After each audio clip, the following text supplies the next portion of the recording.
orice nevoi,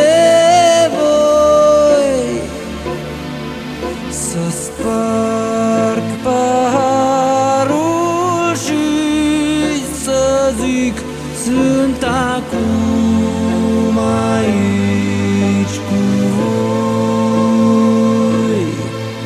Nu știu cât timp mi-a mai rămas, dar vreau să mi-l petrec cu voi care mi-ați fost alături la bine și la greu.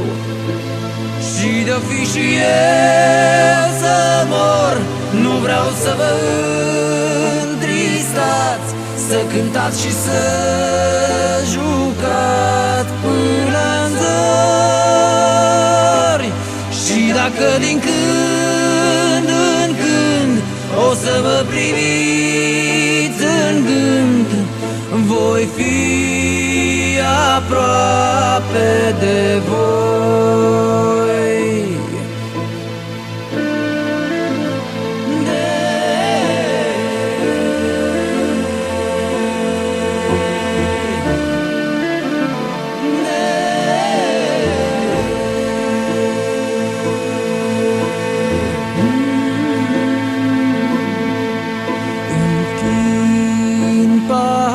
Paharul și vă spun: îi mulțumesc celui de sus că mi v-a dat prieteni buni și nu singur pe acest drum.